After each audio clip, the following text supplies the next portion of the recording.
Buenas noches, mi nombre es Ricardo Núñez y le voy a hablar de lo que es la violencia verbal. La violencia verbal, también conocido como maltrato verbal o maltrato psicológico, es una agresión psíquica o psicológica que puede llegar a causar daños mentales gravemente, ya que puede transmitir violencia y abusos contra esa víctima, insultos, entre otras cosas. La agresión verbal o psicológica puede afectar a muchas personas, individuos o poblaciones, incluso puede llegar a afectar a víctimas similares a niños, ya que puede tratar de ser palabras, humillaciones, entre otras cosas. Psicológicamente, como les dije, puede ser dañina, ya que pueden afectar a las personas transmitiendo mensajes malos y también pueden divulgar la salud mental de las personas con su respectiva salud. Posiblemente también puede causar daño emocional y físico hacia las víctimas que sufren este tipo de acoso o maltrato verbal. Este tipo de comportamiento puede llegar a hacer que las personas puedan sentirse mal en casos que pueden llegar a un problema severamente grave en su vida, estado emocional y de salud. Muchas gracias. Buenas, soy Giovanna Pérez y vengo a hablar sobre las características del maltrato verbal. El maltrato verbal, también conocido como abuso verbal o violencia emocional, es un tipo de comportamiento agresivo que utiliza palabras para dañar a otra persona. Puede incluir una amplia gama de conductas, desde insultos y burlas hasta amenazas e intimidación. Las características del maltrato verbal. Los comportamientos verbales son insultos y burlas, humillaciones, gritos, amenazas e intimidación. Culpar o acusar constantemente y minimizar, negar los sentimientos de las víctimas. Tratar a la víctima con desprecio, desde utilizar el lenguaje corporal intimidante como miradas de odio o gestos amenazantes.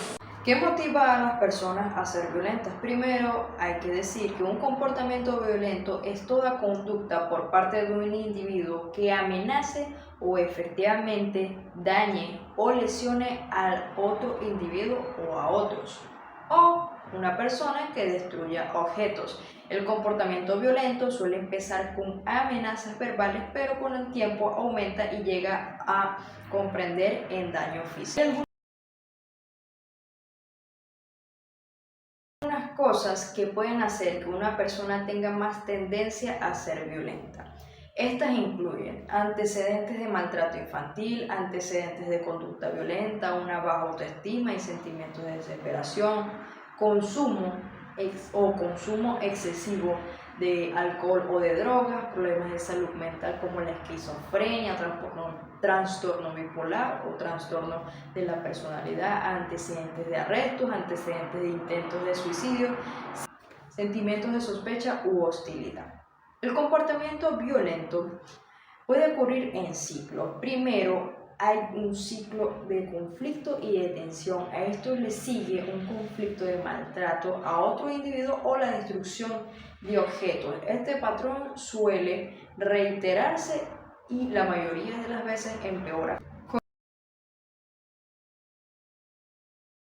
¿Cómo afecta la violencia a las personas? El daño que causa la violencia va mucho más allá del daño físico. La violencia provoca depresión, ansiedad y otros trastornos de salud mental. También contribuye a la aparición de cánceres, enfermedades del corazón, accidentes cerebrovasculares y VIH-Sida, pues las víctimas de la violencia a menudo tratan de hacer frente a sus experiencias traumáticas adoptando comportamientos de riesgo como consumir tabaco, alcohol y drogas, así como hacen prácticas sexuales de alto riesgo. En ese sentido también la violencia puede provocar una muerte temprana o mala salud durante toda la vida. Se ponen en perspectiva esas consecuencias sanitarias, se considera el gran número de personas afectadas y se empieza a descubrir la enormidad del problema. Factores de riesgo y protección. Investigaciones identifican factores de riesgo y protección que influyen en la ocurrencia de esta violencia, de los cuales se pueden identificar la violencia en la infancia. Los niños que son expuestos a violencia verbal tienen un mayor riesgo de replicar patrones de comportamiento violento en sus relaciones interpersonales. También los problemas en la comunicación. La falta de habilidades de comunicación puede llevar a un aumento en la violencia verbal en las relaciones interpersonales. En el texto se destaca que los factores de riesgo no son determinantes en la ocurrencia de una conducta, sino que simplemente aumentan la probabilidad de que dicha conducta se produzca. Por otro lado, también hay factores de protección que ayudan a prevenir y reducir la ocurrencia de la violencia verbal, dentro de las cuales destacan desarrollar habilidades de comunicación asertiva. Las habilidades de comunicación son clave para prevenir conflictos y reducir el riesgo de violencia verbal. Expresar sentimientos de forma clara y practicar la escucha activa son estrategias que pueden evitar malentendidos y situaciones que desencadenen la violencia verbal. Contar con apoyo social. Tener una buena red de apoyo social puede reducir el estrés y la ansiedad, disminuyendo así el riesgo de recurrir a la violencia verbal. Tener buena autoestima. Una visión positiva de sí mismo permite manejar conflictos de manera constructiva y evitar situaciones negativas. También tenemos los comportamientos prosociales. Mostrar preocupación por los demás y actuar con amabilidad y consideración disminuye la posibilidad de estar involucrado en situaciones violentas. Gracias. Buenas tardes, me llamo Andrés Herrera y hoy les vengo a hablar de los efectos perjudiciales de la violencia verbal. El abuso verbal y emocional puede tener efectos cortos y largos plazos que son tan graves como los efectos del abuso físico, pero el abuso emocional verbal incluye insultos, intentos de asustarte, aislarte o controlarte. También puede ser un signo de que el abuso físico está a punto de ocurrir algo como un golpe o algo feo.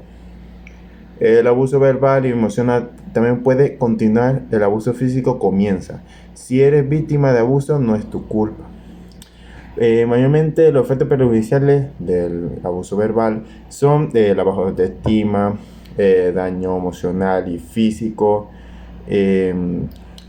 tener depresión y muchas cosas perjudiciales que te pueden afectar en tu vida diaria. Gracias.